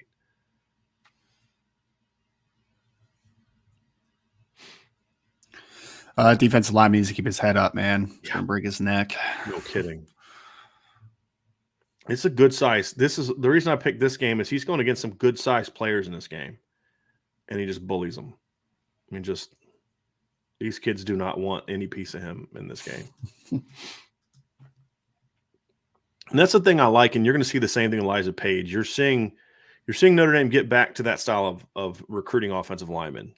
If you're not physical, if you're not nasty, if you're not a guy that wants to go dominate in the run game, you're just not a Harry Heastan offensive lineman. Yeah. And I agree with your assessment as far as how big he can get, because like you said, lower, like it's a little skinnier of a lower half kind of tells you like he might not be able to put it on, but like the broad shoulders is what really sells it to me. Yeah. And he's got some chubbiness he's going to be able to work off too. See, here you see a little bit of that waist bending, but part of me wonders if that's, the waist bending. Part of me wonders if that's also a byproduct of the offense as opposed to his lack of being able to bend at the knees. You know what I mean, Ryan? Like, so I'm willing to keep my options open that it might be a scheme problem more so than a technical problem. But he just strikes me from what I can see as more of a waist bender as a knee bender. Now, it's fair. I mean, it's something that we definitely need to keep an eye on because, like you said, it might just be a part of the offense to a degree. I mean, he reminds me of a defensive tackle that you're just going to put in a 4-point stance and just say, go that way as fast as possible and beat that down block. You know what I mean? Yep. Completely dominate these two gaps or completely dominate this gap right here. I hate the Veer so much. I can't help it. I just got to admit, even though their quarterback's wearing number 7, I still hate it. It's the only good thing about that. And Sullivan Hampshire dominating are the only two good things about this Veer. God want us to keep him. Let's see here. I mean, this is just him rooting a guy out, trying to get low. It's not exactly like a great play, like stops his feet, just kind of falls on the guy. But he's got to get low. I do like that. He shows he can kind of get low and root that guy out because they're just trying to, make a goal line play here and say, hey, we're just not going to let you. We're not going to let you get us pushed downfield. Yeah, for the most part, his feet are good on contact. That last one, I felt like his feet just kind of stalled a little on contact. I think he was just anticipating that guy trying to undercut him in that gap. So yeah. But what I liked about it is he still was able to get low, and that's the kind of thing that you want to see. So that, Ryan, is your guy, Sullivan Hampshire. Good player, man. That's what we get to see from him. So And I think people asked earlier in the chat, Brian. I didn't see where the comment went, but yes, that this is a Sullivan. We believe is going to be a Notre Dame Clemson battle and that's the same across the board. We'll talk about Sam Pendleton when we do the interior offensive line. Monroe Frailing was another guy we talked about. That's also going to be a Notre Dame Clemson battle. Yep, it's across the board offensive line. I think with Monroe and Sullivan, it's definitely them. I do think Sam might be open to some other schools if his recruitment drags out. If it drags out, I could see maybe a Michigan or a Penn State becoming more of a factor. Yeah, maybe he just visited Florida. I could see Florida. But if he makes a decision soon, and there are some comments his mom made to you in the interview that make me think that they might kind of be they might be starting the process of let's wind this thing down. Didn't say it directly, but just kind of doing this as long as I had, like that struck me as okay, that sounds like a group of a family that wants to say, okay, we've been to some places, let's figure out where we're gonna go. Yeah, I got the similar vibes from Pendleton, from his mother. Yeah, I would say that I think they said before summer is over is like the ideal time that they want to figure it out, like before the season. So I think that's a worst case scenario though, because I think Notre Dame's they've escalated the process, I think, a little bit. Because I mean, you have to think about it. He dropped the top schools before Notre Dame even had offered him. So I think that they're kind of changing his idea. Process. Yeah, exactly. Right. Exactly. I forgot about that. It was interesting. I was editing your Jabron Payne story today, and I went and looked at an article that I had written way back in the day when I was just me. And he had originally had a top 5 that included Notre Dame, Alabama, and a couple other schools, Penn State. They didn't have Indiana in it, which is, so it happens. It happens sometimes where kids, get a top 5 and then other schools get in the mix, or in Jabron Payne's case, he hurt his knee and then just teams backed off of him. But let's get to some O-line play. Next up on our O-line breakdown, Ryan, is Elijah Page. A very interesting kid from Pinnacle High School in Phoenix, Arizona, same high school as Tosh Baker. Plays offensive tackle, listed at 6'6", 285 to 290. He's a kid that I don't know. I want to hear your opinion when we watch the film, Ryan, of does he look as big as he's listed as weight-wise? I think he's long.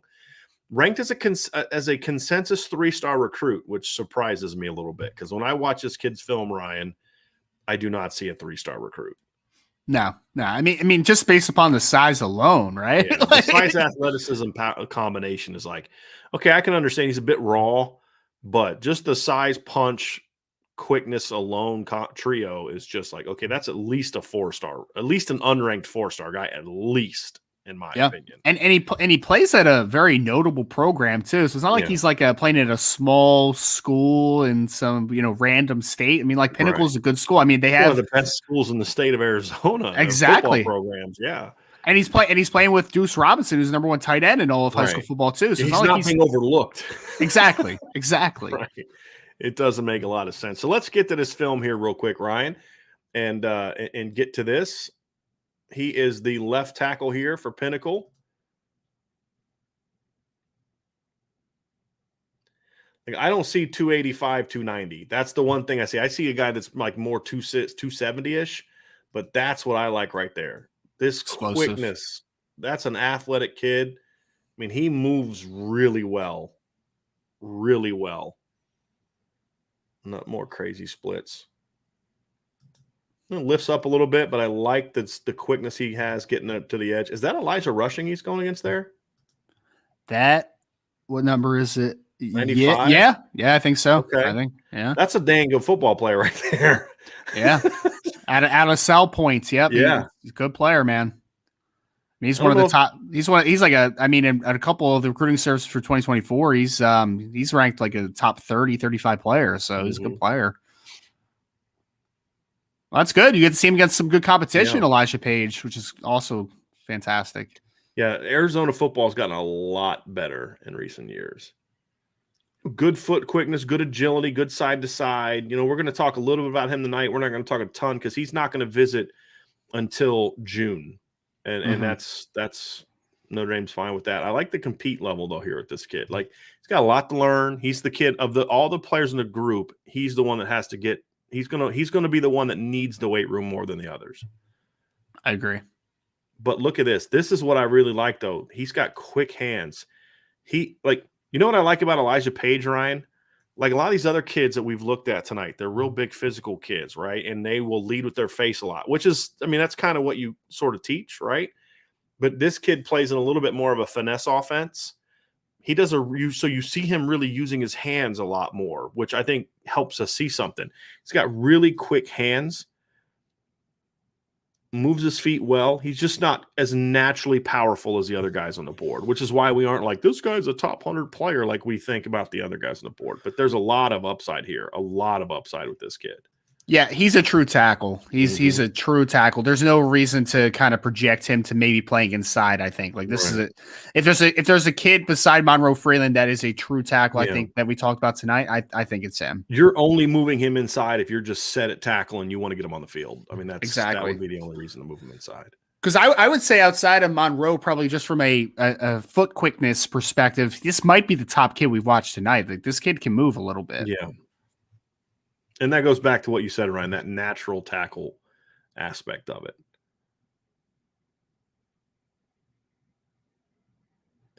And, you know, when I watch him play too, this line seems to be coached relatively well.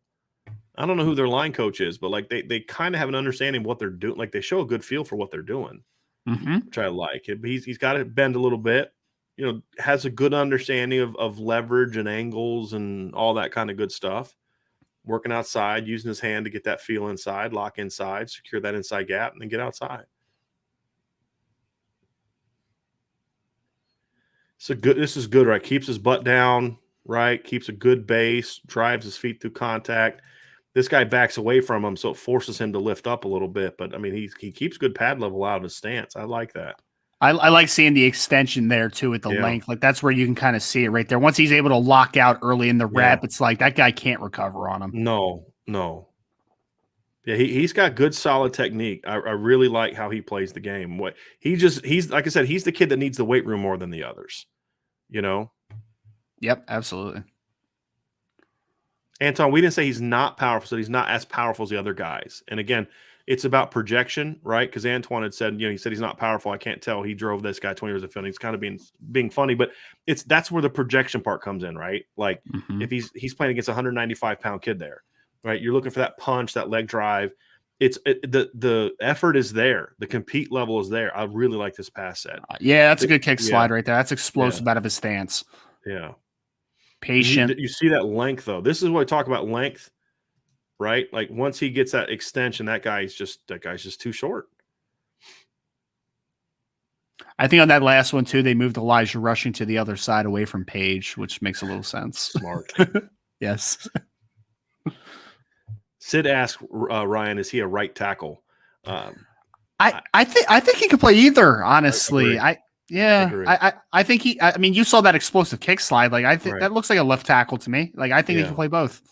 And I think he's a guy that as I said, he's going to need a lot more weight room work than the others.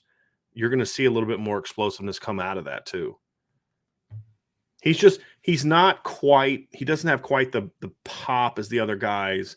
He's a good athlete, but his technique helps him maximize his athleticism more than the others. That's another good pass set there. He's got the best pass set of anybody we watched tonight too. You can see he's been coached well in that area. They probably throw the ball a lot more than these other teams. We talk about playing with good angles and leverage, Ryan. Walk people through why this is not just a good pass set athletically, but why fundamentally, because the patience here is what I really like.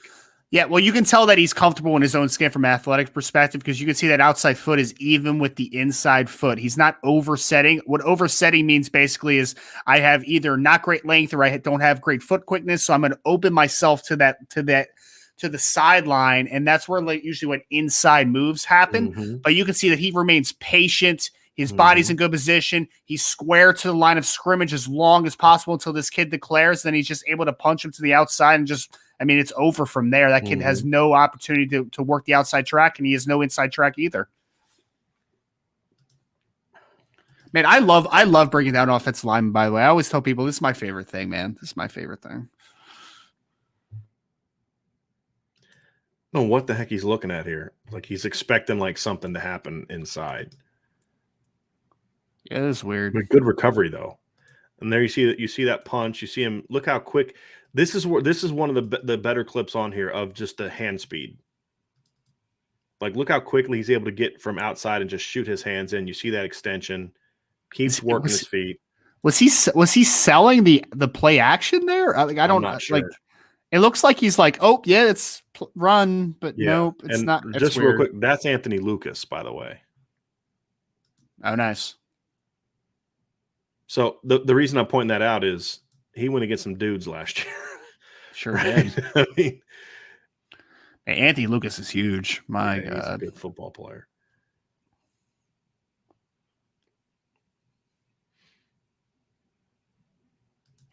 This is one of those ones where gets beat off the ball, right? Just technique is bad. I don't know what happened here, but the recovery was I did like that. I did like that. That's why I say sometimes kids put someone on a highlight film that they think is a highlight, but it's like that's not really a highlight.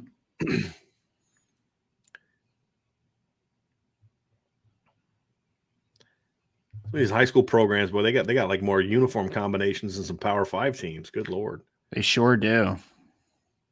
Because Pinnacle's where Rattler went, right? Spencer Rattler, I believe so, yeah.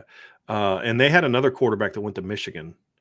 J.D. Johnson, or no? Yeah, maybe. I'm trying to remember the guy's name. Antoine, who was the quarterback from Pinnacle that signed with Michigan a few years ago.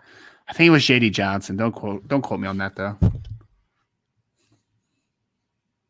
This is nice. I like this. Look how quickly he gets off the ball here. This is really nice. I mean, to secure that edge, this is the thing the other guys weren't doing, right? Like they weren't able to get to that outside shoulder and just really overtake that. This is a really nice quickness. Yeah, that's understanding an angle right there, too. But you can understand them angles all you want, Ryan. If you don't have the foot quickness to get there, this isn't a contradiction to what you said. It's adding on to it. Absolutely. It's not just that. If you don't have the foot quickness to do that, then that's Deuce Robinson right there. That's not dude. That guy's a dude. Deuce is a dude, Ryan. Deuce is a dude. I agree.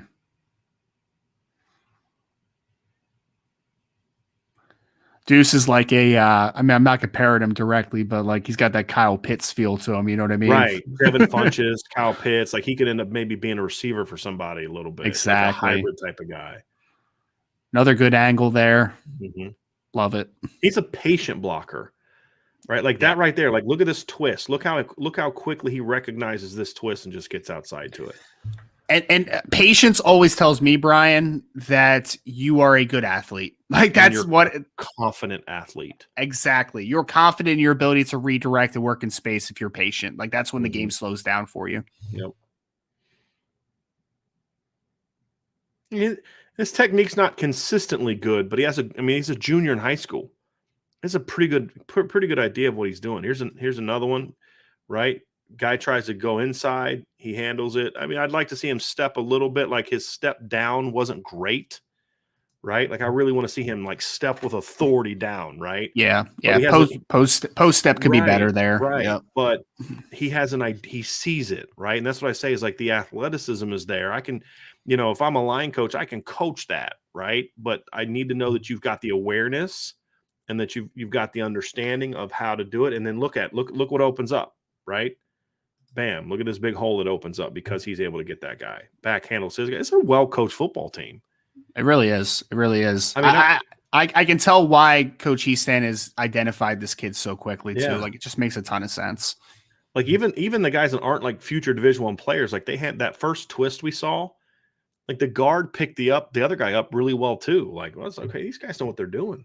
Well, like their O-line coaches. Well, like you said, Arizona football has gotten a little better over the last couple of years, and usually that's coaching has a lot to do with that. So I like this. This is good quickness getting around the edge here. It's like the guard's going a little too slow for him. It's like, yeah, come on, man, get going. You must beat him to the spot. Yep. But this is why you'll see some teams have that tackle take a little bit more of a bucket step to try to space this out a little bit better. Like they're using the same footwork here, and you're just not going to have good spacing there. So I wonder if that was a mistake by Elijah on that one. It's possible. Good balance, real patient kid, right? Like real patient kid. A little bit of a waist bender in the pass game, though. That is the one thing I've seen. And I think, but for him, though, I think it's a technical thing. Like, I think, like, look, you're looking at it, he can bend his knees. He's got good flexion there. He's got good flexibility there. I just think he just kind of tends to lean forward a little bit and never gets out of it. Mm-hmm. You know, like I want to see him sit on his butt a little bit more. Even on that pass set, though, you could see how patient is even when a guy's inside his chest. Like right there, man, you're like, you can get into a little bit of a quarrel there and like, oh, man, you know, kind of overcompensating. He just stays true to his technique and his athleticism. It's just really nice to see. So that, folks, is Elijah Page from Arizona, from Pinnacle High School. So that's going to be our tackle breakdown. We did have a couple questions, Ryan, that we wanted to get to. Michael Burke with a super chat. Thank you very much for that, Michael. Appreciate it very much. Baker, Morrison, Page make Arizona a feeder state for Notre Dame. I'd be all for that. I mean, and they've had good success there in the past. I mean, you know, Cole Luke was from Arizona, and if it wasn't for Brian Van Gorder, Cole Luke was on the verge of having a really darn good Notre Dame career. So you know, and we did a thing on this too, Ryan. We were talking one time where if you like 10 years ago, the number of 4-star players from the state of Arizona, compare that to like the last couple of years, it's significantly better. Because what you're seeing is this is that whole demographics thing we've talked about. You're seeing people from Texas and from California over the last 10, 15 years are moving to Arizona. There's more jobs in Phoenix area. There's more jobs in the Tempe area, things like that. So you're seeing this migration happen there, and that's how it happened. I mean, that's what's happened in the Carolinas. That's what's happened in Georgia. You know, it happened in Florida. You know, when you see it, you know, it's like, I'm a student of history. It's like, you know, I was watching something the other day. It was a really cool thing about like how the Vikings and the Native Americans like had some clashes like thousands of years ago when there was the land bridge between, you know, Russia and, I mean, not Russia, but the eastern part of the United States. What's that? Pangea, right? Is that Pangea? No, it was a little after that, but like, gotcha. like Russia and the United States used to be connected because, but like the land bridges were then eventually overfilled with water. But like, we've always been migratory people, right? Whether it's weather, whether it's following the bison, whether it's following jobs, like that's always the case. And you have to pay attention to that when you come to recruiting and say, you know, why is North Carolina all of a sudden booming? Why is Georgia so much better? Why? It's not that like the DNA just started getting better. It's just there's more people there. I always like to joke, like, go look at the electoral college numbers of Ohio, Pennsylvania, Michigan, and Illinois back in 1988, and then look at them now, and you'll see the same. You'll see this big jump. You know, the Carolinas have gone way up, Georgia's gone way up, Florida continues to go up, Texas is, you know, going up, Arizona's going up, and it kind of shows you just the geographic, or, you know, the population shifts, and that's going to impact athletics because you're going to see things like this happen over the last 10 years, where Arizona becomes more and more. So that was our anthropology lesson for the day, right? But I would love to see Notre Dame make Arizona a state that they go try to get a kid or two from every year. I'd be all for that. Yeah, I mean, especially because, I mean, you don't want that to be a feeder program to the USCs of the world now, right? And Arizona football is down. Arizona State's a mess. Like, there's no reason you can't go into there once in a while. Calling Arizona down is being very kind. Arizona's awful. Yes. Jeff Fish is in a bad situation there. But he had a nice recruiting class this year, he though. Did. He really did. I will give him that. But look, you talk about like Arizona too. I mean, let's not forget, you could make a case. I don't know if I would make it because I think Travion Henderson's the best back in the country next year. But you could make a case it's Bijan Robinson. I think it is Tucson. Bijan. Yeah. I think it is from Bijan. Honestly, he's from Tucson, right? I think he's even better. I think he's even better than Travion, man. He's a year ahead of Travion. What's that? He's a year ahead of Travion. That's I know part of it, right? But you could make a case. Let's just say make a case. I would argue for another guy, but Bijan's in that conversation. Another Arizona guy. This sounds like a good argument, counter argument type of piece. I don't know. Dropping that. That's one of the new features we're going to have at irishbreakdown.com. We're going to do sort of a point counterpoint. It's kind of playing off of the old thing that I used to do at Loose Emoji for the magazine, which we love to do. But we're going to actually have a point counterpoint. So the only thing I didn't love about the point counterpoints is like we both just kind of said our thing, and it was just like we didn't actually have a counterpoint. We just both had our thing independently. Ryan and I talk football a lot, and sometimes we agree, sometimes we don't, but we have these really good back and forths. We're like, hey, let's give people kind of a glimpse into those conversations. And so we're going to, have once a week, we're going to have an article where we pick a topic that we don't see eye to eye on and just kind of have a point, counterpoint, point, counterpoint. It'll be fun. I'm looking forward to doing that. So it's going to be a blast. So I think we're going to have one on the, who should be the number 1 draft pick. I got to still figure out who I think it would be. I think I know who it would be, and that's why I don't think we're going to be able to do that, because I think we have the same guy. Think so? Is he a West Coast guy?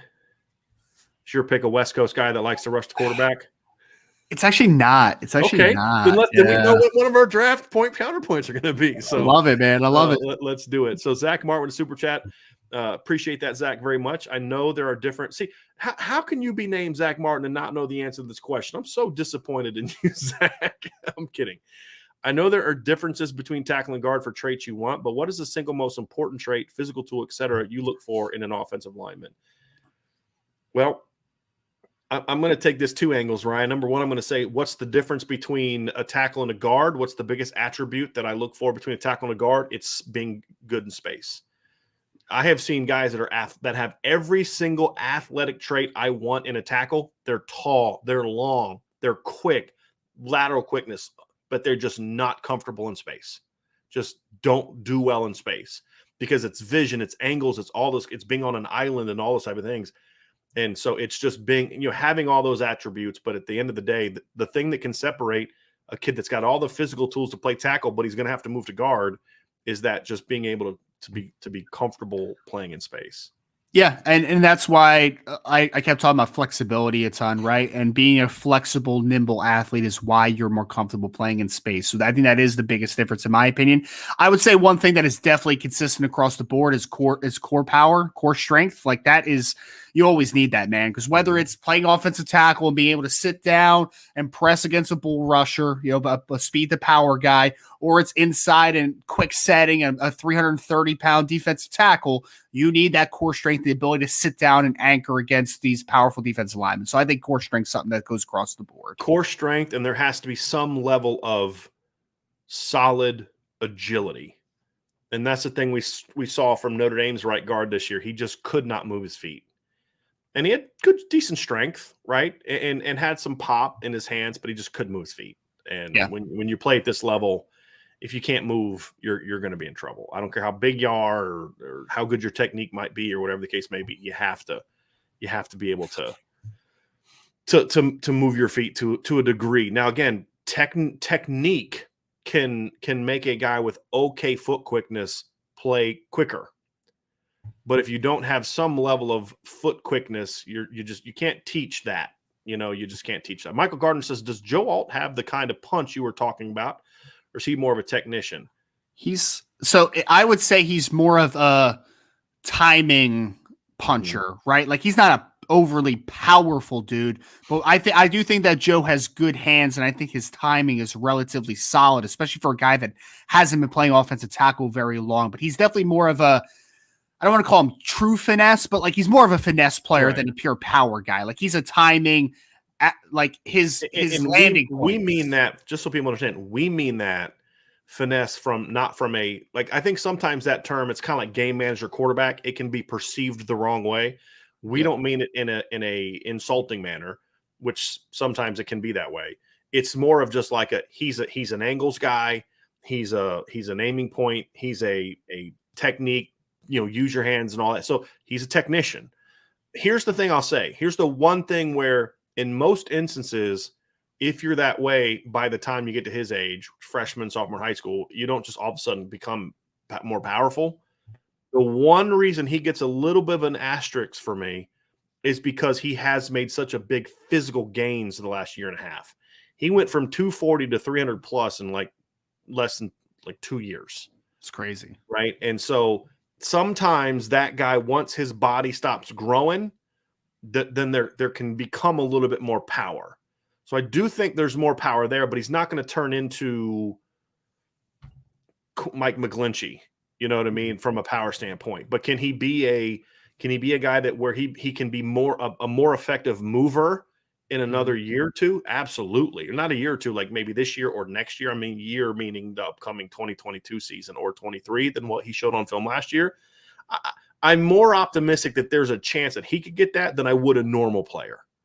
Right. Who didn't have that big. I mean, when he was like a 240-pound junior in high school playing tight end. Then he got up to like 260, 270 playing tight end, and then bam, we see him show up at Notre Dame 300 pounds. So that would be the only kind of let me see with him that I would normally not have for a guy that's already over 300 pounds and starting at Notre Dame. Thoughts on that, Ryan? No, I agree completely. I mean, well, I really don't. And I'm glad that you caught this. It's not a negative to say that he's more of a passive is definitely not the right word, but like a more of a guy that sets up with athleticism and clean timing. Because, I mean, honestly, the best left tackle of my lifetime that I've watched a ton of is Joe Thomas. And Joe Thomas wasn't like an extremely powerful puncher.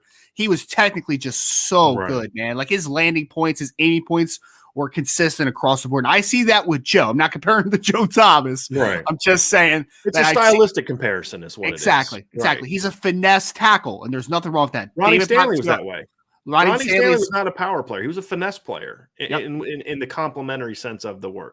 Mike McGlinchey was a power player. Sure. Where did Mike McGlinchey get in trouble? It was when he faced some speed on the edge.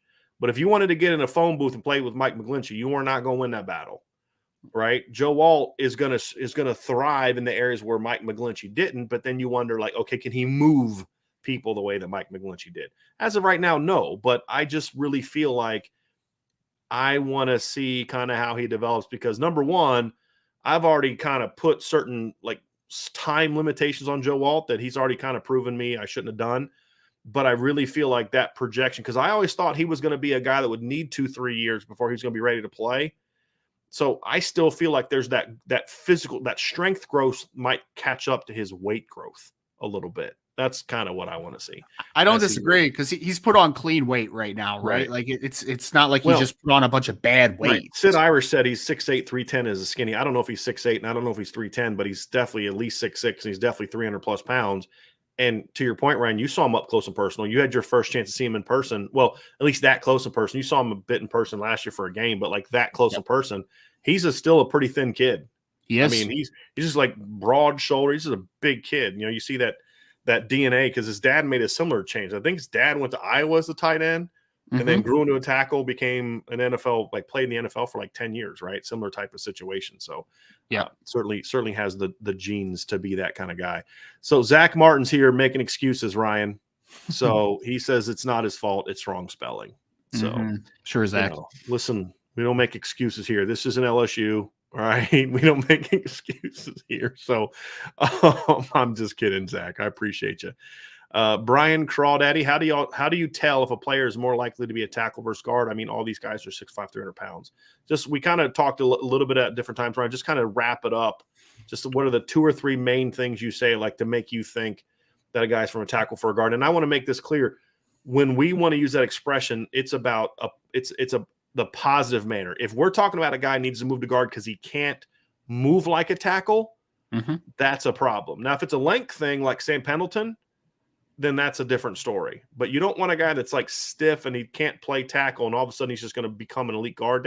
That's a little harder to project. It's more about the positive. So give us some couple things that you look for and say, hey, like Absher, why do you view Absher as a guard? Why do you view Jagusa as a guard? I did it. Yeah.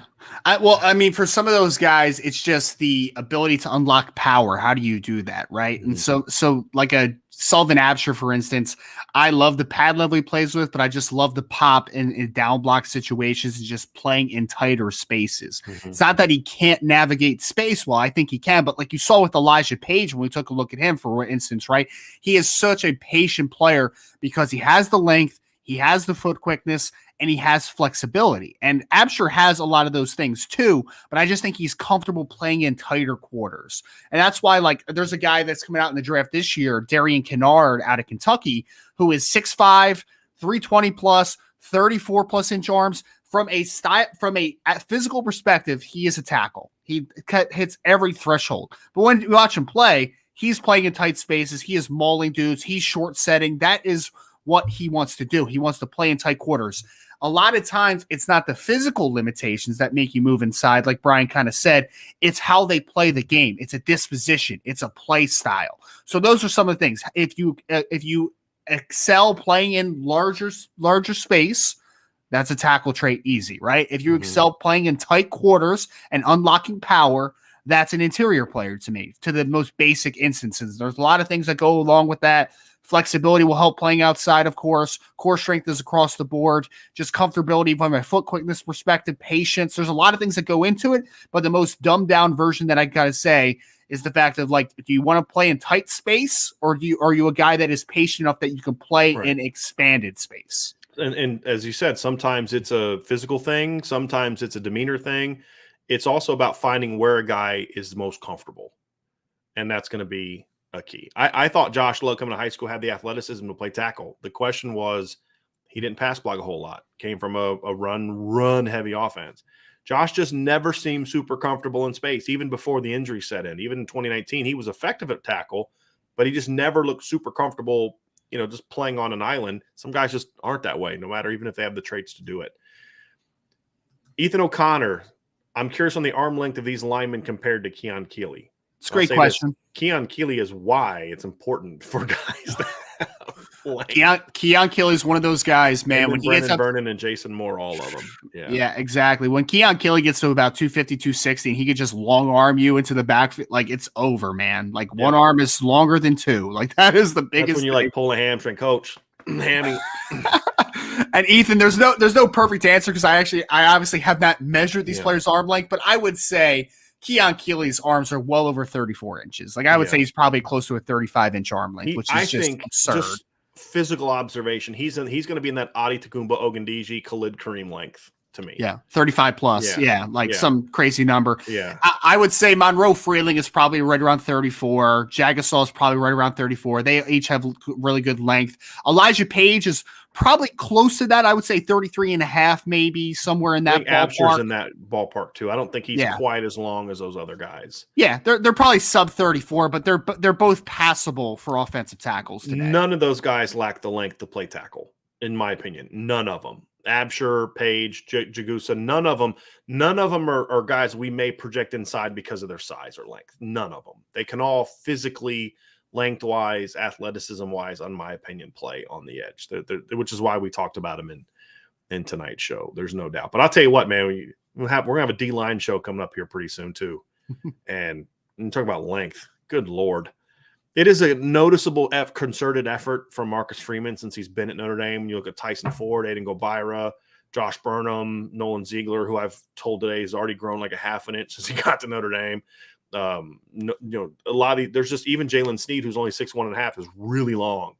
Length is important to him. And I think that now that Al Golden's here, it's going to even be more so, because NFL guys crave length on defense, because it's a counter to what we've talked about with offensive linemen.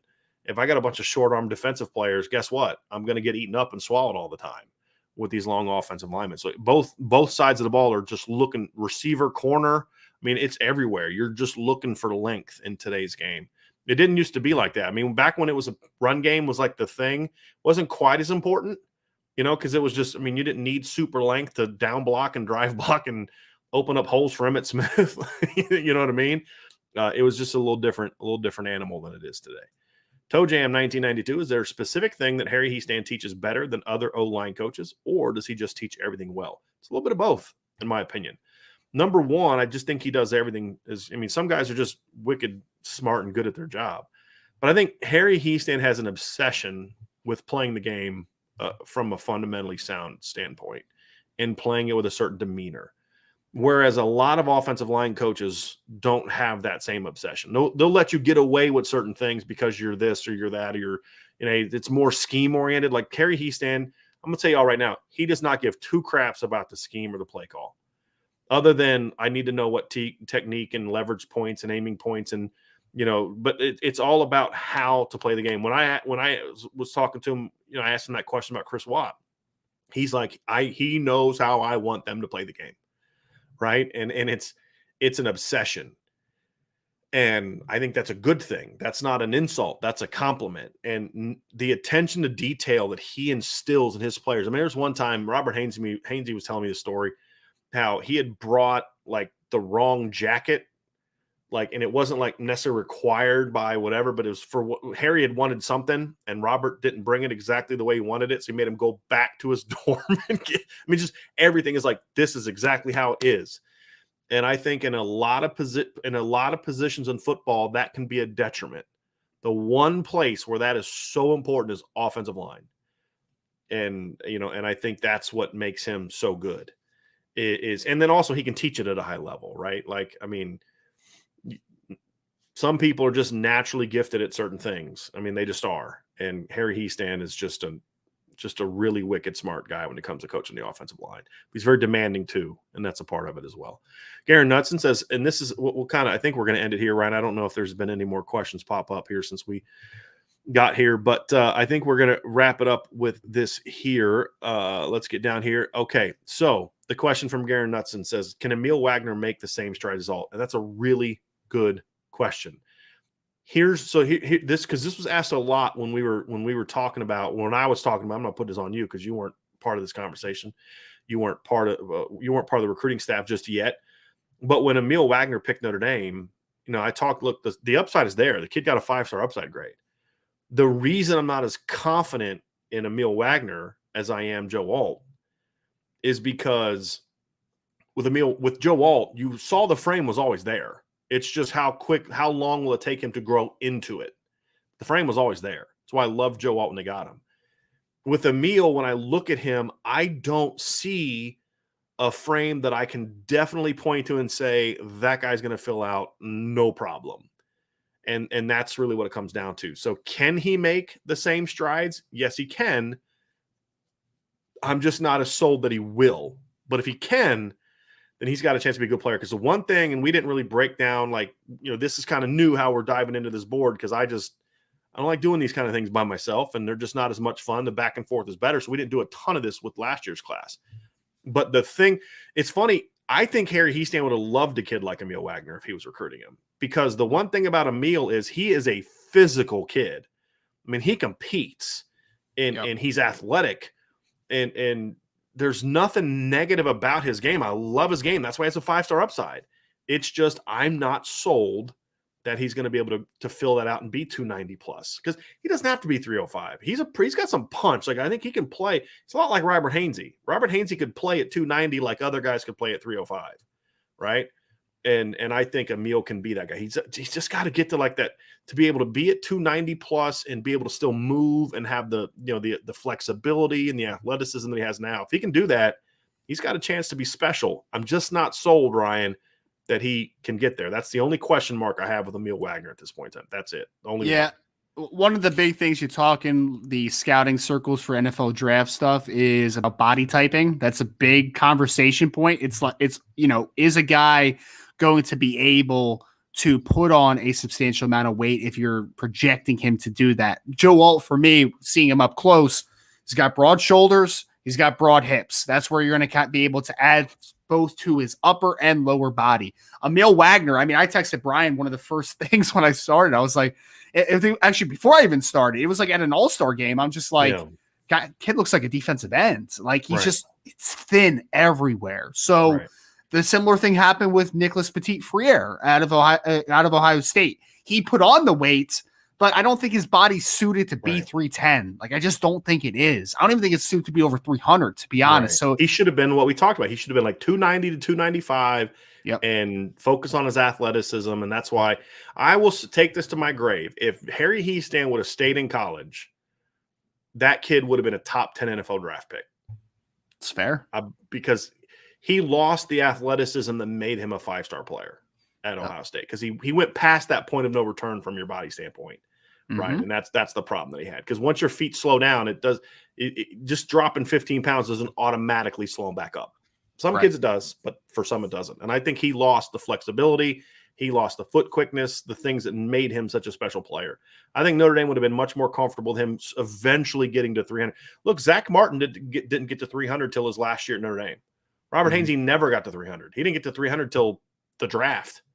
Right? I mean, some guys just don't get there, but that's what I love about Matt Balis. Matt Balis is not obsessed with, you need to get to this weight. It's, you need to be able to play like a guy at that weight. Jason Adamiola doesn't have to be 300 to play like a guy bigger than him, because he's quick, he's powerful, and all that kind of stuff. There's a level he needs to get to 285, but he doesn't need to be 300 pounds. Some guys do, right? And And that's the thing about Emil Wagner. He doesn't have to be 300. If he can just get to 290 and still move, he's got a chance to be really good. Because the length is. I mean, talk about a guy with long arms. I mean, that kid's got really long arms. And that's the other thing. He looks like he looks more like Khalid Kareem than he does Ronnie Stanley, right? Yeah, that's the deal. He looks more like that. You know, broad shoulders but thin here, long arms. Like you said, looks like a defensive end. He does get bigger. He'll be good. So yeah, I agree. Hey, Ryan, thanks for joining tonight. Everybody, you've been at it for a while. You had a draft podcast before this, so you've been at it for a while. But everybody, thanks so much for joining us. This was a lot of fun. You know, it's always funny. These crowds are always smaller, you know, because these are the film room junkies. These are the diehards. These are my people right here. So I appreciate all y'all being a part of the show tonight. It was a lot of fun. Love talking O-line film. Make sure that you've hit the notification bell. So you got to smash that like button, right? Hit the subscribe. Make sure you subscribe to the channel. Hit that notification bell, because whenever we decide we're going to do the show, we'll start it up, get it set, and you'll get a notification sent to you that, hey, Irish Breakdown is getting ready to start a show. So you definitely got to do it. And if you haven't signed up for the message board, get on it. Okay. We're having a lot of great conversation. Had a big recruiting intel piece that I put up at like 2:00 in the morning last night, Ryan. It's about 7 or 8 pages long now in responses. So you're going to want to make sure you take care of getting on that as well. So, and we're going to have some fun things coming up this summer for subscribers that Ryan and I just had a conversation about that we're going to start on. It's going to be something that's a first at Irish Breakdown that I'm very, very excited about. So you are not going to want to miss out on that. So you can find that at boards.irishbreakdown.com. Make sure you subscribe to our newsletter. Check out the Built Bar deal. Irish Breakdown is the promo code to use to get 10% off all of your Built Bar stuff. And, of course, always check out the stuff in the merch. You want to get one of our flags, you get a coffee mug, hats, hoodies, all this stuff. Except for Ryan's T-shirt, a lot of this stuff you can buy at the Irish Breakdown merch store. So check all that out. But more importantly, have a great, great rest of your night. And we will talk to you again very soon. Thank you all so much for joining the Irish Breakdown podcast.